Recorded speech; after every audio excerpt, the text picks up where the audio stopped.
2 to a man. 2 cases a week. I don't know. I've already signed one of these. It means I got 2 of them. Keep signing, just keep signing. Jorge Délano is a Venezuelan business executive. In his Caracas office, life revolves around reports, meetings, telephone calls, the kind of details that sometimes threaten to swamp him. But Délano is also an avid and imaginative balloon pilot.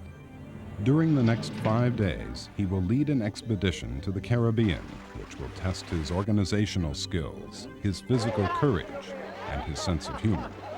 What a mess, huh?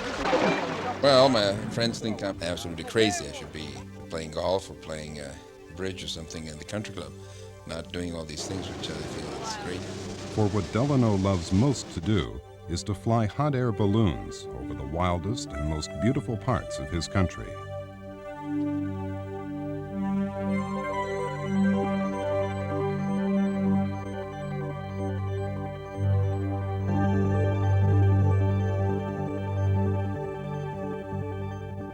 Just over a mountain ridge from Délano's Caracas office is the northern coast of Venezuela, and along this bustling sliver of land squeezed between mountains and sea is the old colonial town of La Guaira. Here the narrow streets spill down to the port, and from here Délano's expedition will embark for an island outpost of Venezuela that few of his countrymen have seen.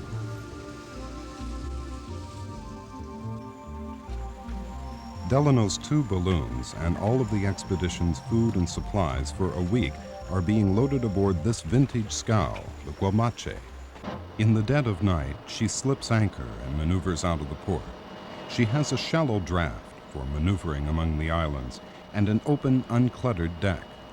From this deck, Délano hopes, a balloon can be launched at sea. Here is the objective. Los Roques, a remote and alluring cluster of islands 100 miles off the coast, the northernmost point in Venezuela. The Guamache should be steaming around the eastern flank toward this opening in the protective reef. Most of the expedition members have already been ferried to the islands by plane and helicopter. 2 American pilots, Bryan and Kathy Boland, have arrived, and with Délano and the rest of the crew, they wait for the ship, already overdue. It's almost 24 hours now. 24 hours. It's a 14-hour trip. It was really rough last night, though. But the Guamache is having troubles, and heavy seas are the least of them. The captain is new to the ship, and new to these waters, and he has discovered an imperfection in the ship's compass, a permanent deviation of 65 degrees, one way or the other. Late in the afternoon of the next day, the captain has seen something which makes him even gloomier, an old wreck piled up on the very reef through which he is supposed to navigate. With darkness falling, the captain turns away from the islands and begins circling clear of the reef. Délano is, to put it mildly, unhappy. His crew has been on this parched island for over 24 hours now, with little fresh water, a few fish, and a loaf of white bread. Anything. I was absolutely worried because this could mean that the expedition was a complete flop. Finally, 36 hours after she sets sail, the Guamache, with no bands playing, begins to thread her way into the maze of islands. ¿Dónde estás tú? ¿Dónde estás tú? Aquí en el puente del barco. Ah, ok. Aleluya, aleluya. ¿Qué dice? El señor Délano, ¿cómo está? Ashore, Délano is happily awaiting the ship and his supplies. The captain is just as eager to end this embarrassing phase of his contract. In his haste to land, however, he overlooks some of the finer points of docking etiquette.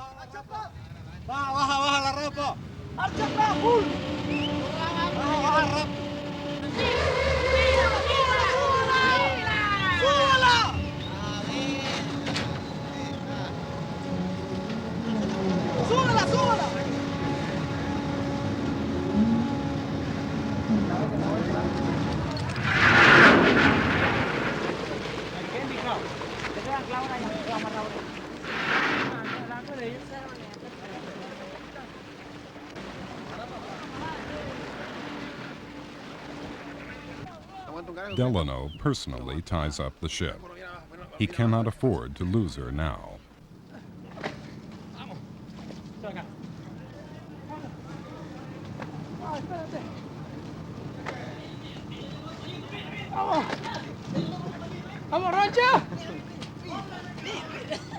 The speed with which the ship is unloaded reflects the crew's hunger and thirst. There are no supplies on these islands, and Délano has had to bring everything that a crew of 25 people will eat and drink for a week. Fresh drinking water, boxes of bread, crates of canned food, and 50 cases of beer.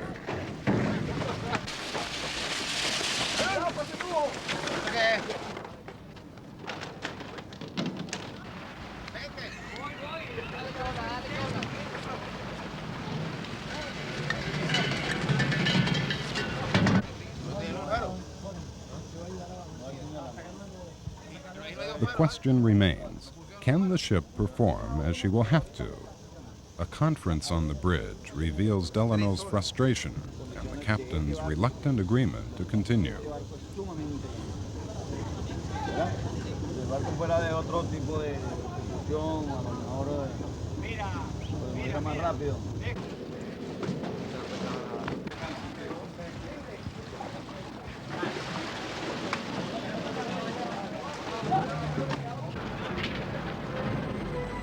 Francis Key, one of the larger islands, will be the base of operations, and from here a helicopter is sent aloft for reconnaissance. From 10,000 feet, one can see the beauty of the islands, and their potential hazards as well. The balloon pilots will be looking at an awful lot of water, and very few safe places to land. Of the more than 100 islands, some are no bigger than a picnic table, and those large enough to land on are ringed by sharp coral or have rocky foreshores that might break bones in a windy landing. And always there is a steady, stiff wind.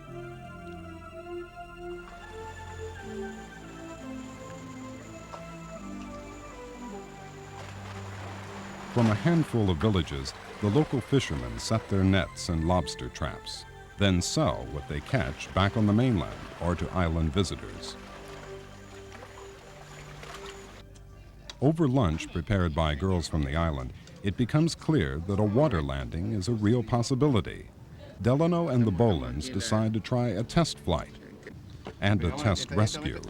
Well, the test was to see if the chopper could pull out people fast enough to take them onto the beach in case of any emergency, like a shark attack or whatever was happening, so we could get the people out and safe.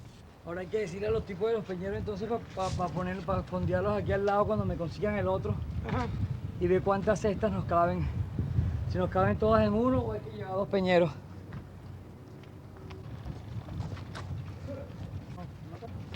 It was too windy this morning to go out and do anything on the boat. So all the equipment's coming in here. I guess the plan is to do a flight off the island for starters. So it'll be good practice anyway.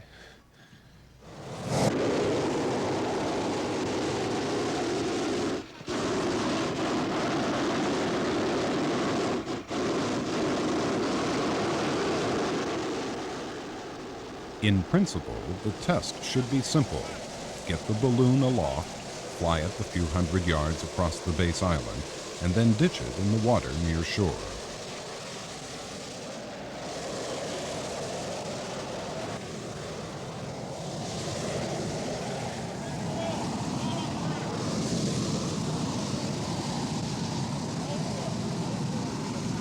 But the wind is higher than anyone had anticipated, and the half-filled balloon is too much for the ground crew to control. Dragging its handlers, it lurches across the scrubby island.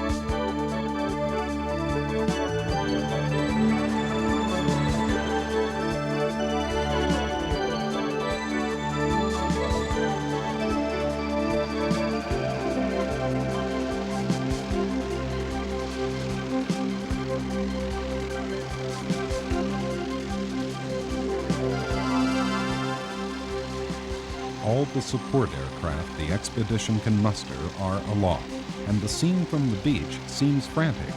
In fact, the helicopter very efficiently plucks the balloonist from the water, Délano first.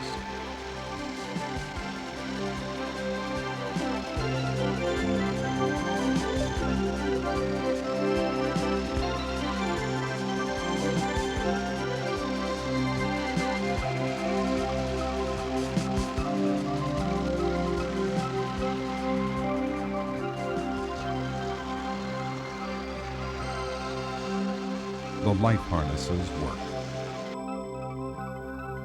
Meanwhile, the balloon has been filling with water, several tons worth, and it is now much too heavy for the helicopter to lift. So the crew, and a bemused group of vacationing Venezuelans, begin to drag the balloon ashore, right through a bed of coral, a hazard everyone has overlooked, and the sharp points of coral slice through the nylon fabric like knives. Oh my God, what a mess. Well, there's a real incentive for landing on land. The coral just ripped holes in it as they were dragging it through the water. So it's like shredded wheat. So we won't be able to use it. The more hands we have on it, the less chance there'll be of it ripping. The practice flight has accomplished something. People can be lifted from the water. The balloon cannot. But the cost has been one of the expedition's 2 balloons, ruined for this trip.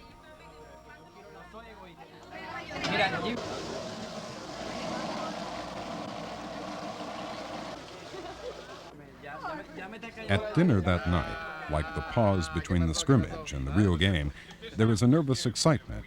Tomorrow morning will be the tough flight. What I try to do is come in with several boats on the sides and just start piling the fabric in. No helicopter retrieval. He could pick up the basket. Not Yeah, one but people not for the until other. fabric But is not out of until the the way. fabric is out of the water. Right. Because if he blows that balloon around, it'll be See, if we underwater. detach the basket, it'll float. Okay. You know, the way it was here. In fact, it'll float a little better Without the balloon. Just after dark, the second balloon was taken out to the ship, and it's been offloaded on the ship, and we've got the one larger balloon to do the ship launch with tomorrow. The plan is that 4 people and 4 fuel cylinders will go in the larger balloon. Very early the next morning, the flight around which the expedition has been planned, a launch at sea. The 2 main difficulties of balloon flight in these waters are simple. The wind is too strong, and the landing sites, those alluring islands of Los Roques, are too widely scattered. In the humble Guamache, Délano hopes he has the answer to both problems.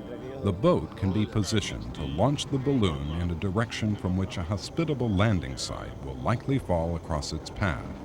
More importantly, the ship can turn and run with the wind to neutralize its effect and allow the balloon, as much as possible, to inflate in still air.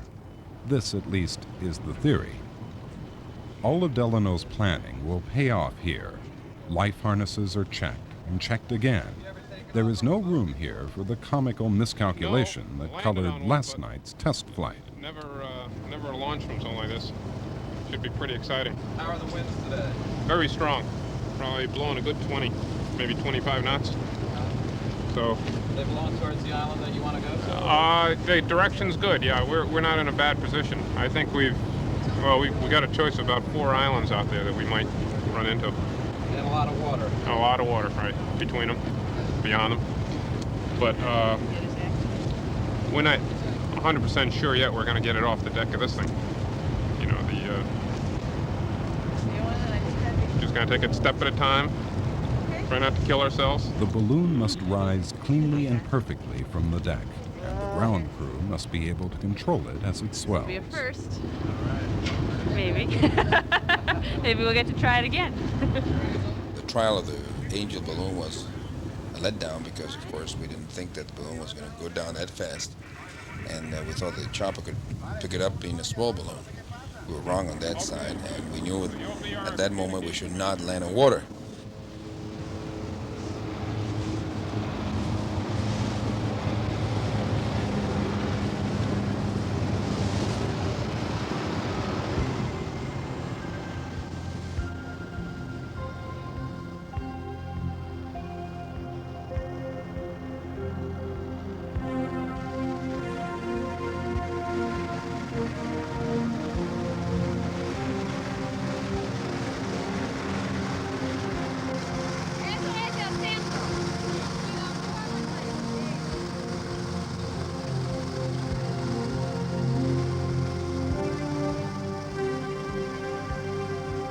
From the bridge, Délano and a slightly alarmed captain can watch the ship being engulfed by the balloon fabric.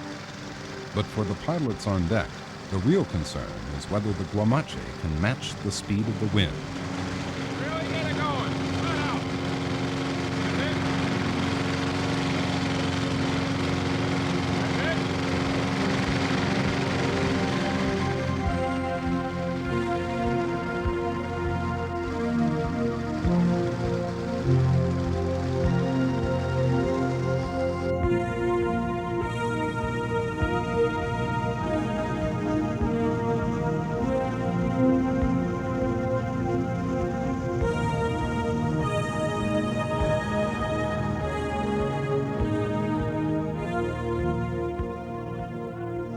The maximum speed was, let's say, 6 knots.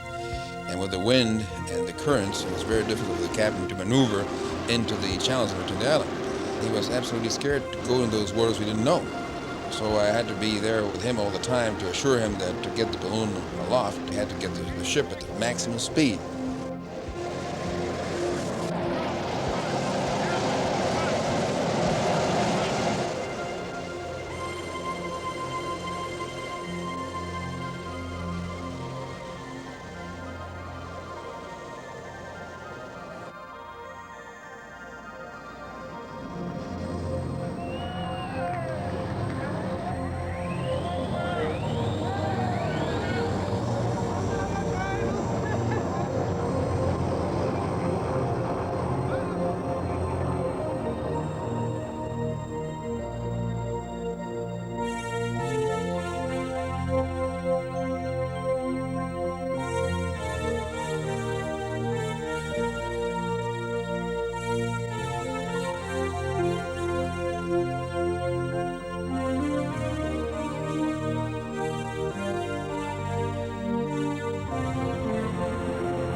If it is an affair of the heart to fly in a balloon, and it is, then flying here for Délano must be something close to passion, because all the planning and resources and effort of this trip have gone into this moment, a bright and almost weightless time of suspended movement.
The end of a balloon flight in a high wind will turn any romantic into a realist.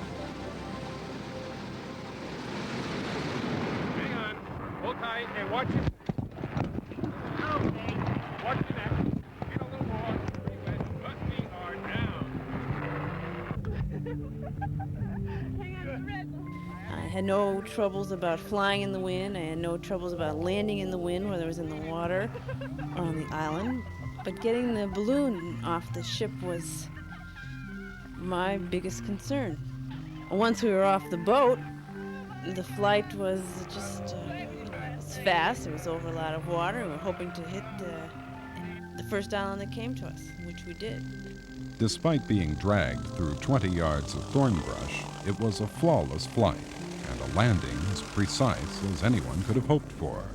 But the pilots realize again, even more graphically, how thin these islands are and how easy to overshoot.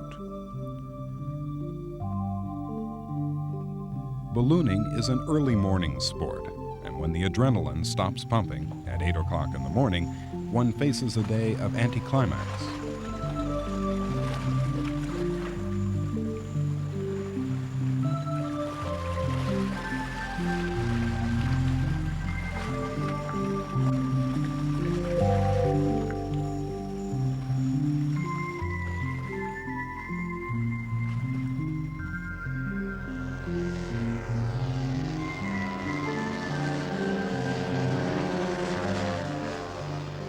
For the team members, now is the chance to sink into the rhythm of the islands, to enjoy the water and coral reefs that have been, up till now, potential adversaries.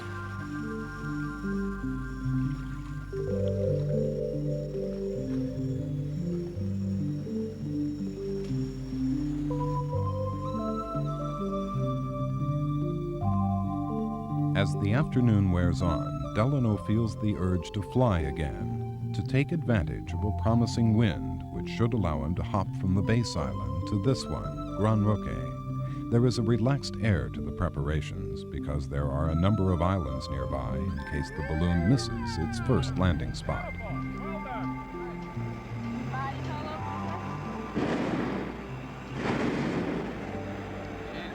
Take the carry bag and hook it on the plate so you can clamp the body into it when we crash into hopefully that island. By the time the balloon is aloft, it is dusk. We're going to go right through the middle. I've been sending off people. Okay. All right. But the balloon is not heading for Gran Roque. A perverse wind is carrying it right down the middle of the channel, past all the nearby islands.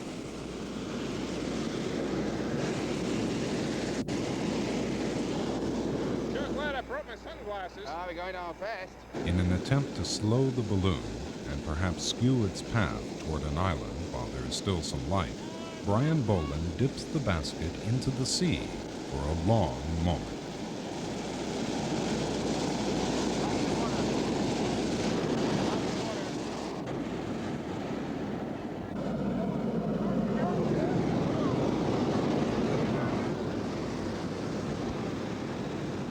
The gamble doesn't work. As the light begins to fail, the situation becomes serious. No one has prepared for an extended flight. And in the dark, in a moonless sky, and above the sharp pieces of island and reef, the balloon is floating on in real danger.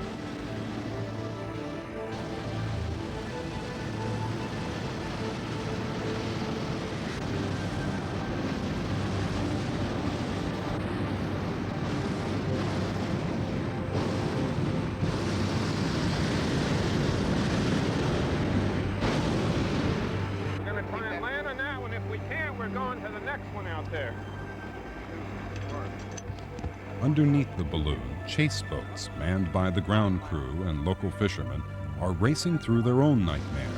A black night, shallow water over coral, and the outboard screaming to stay up with the balloon.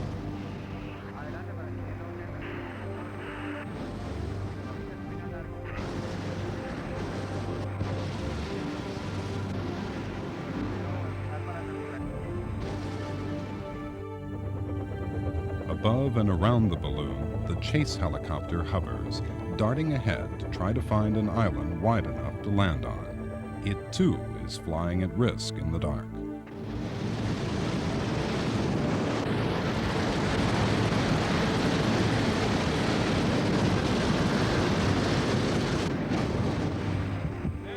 Everyone is running out of fuel.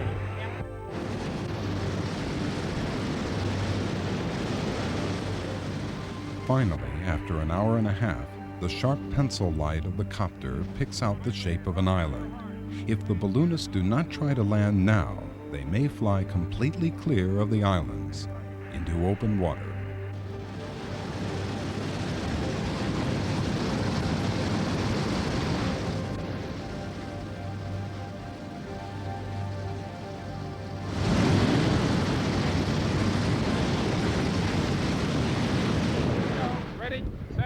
Bryan puts the balloon down hard, feels it bounce 50 feet into the dark sky, and then finds the basket slipping and crashing down through mangrove branches into a tangle of water and roots.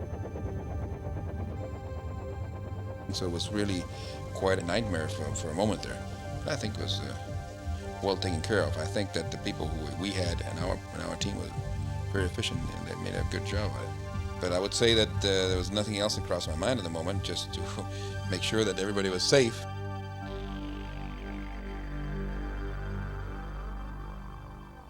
The next morning, the landing site is drained of its magic, but not its surprises.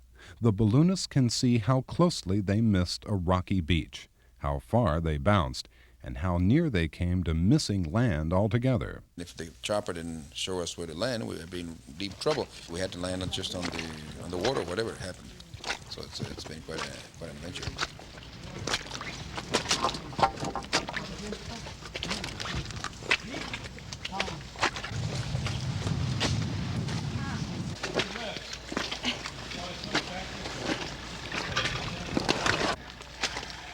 Pretty rude stuff, huh? Sacar también aparte. ¿No te parece? A Pedro, pregúntale a Bryan si más o menos por yo. The reality of retrieving this balloon is compounded of mud, sand fleas, and bruised shins. But when they manage to hook the helicopter cable to the top of the balloon, it slips out of the trees like a wish.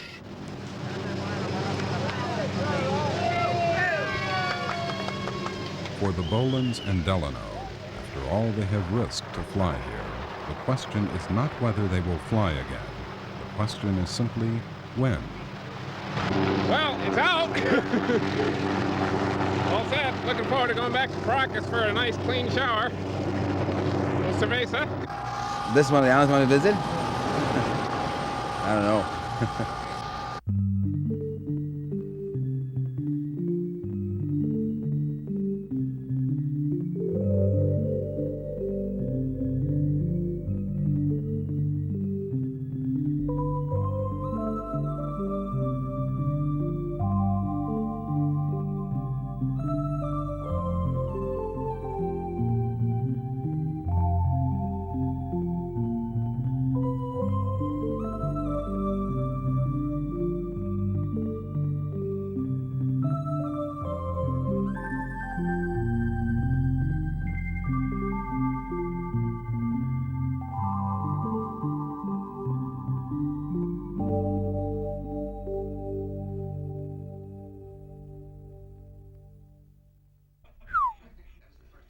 Let me see, that's 2 cases per person.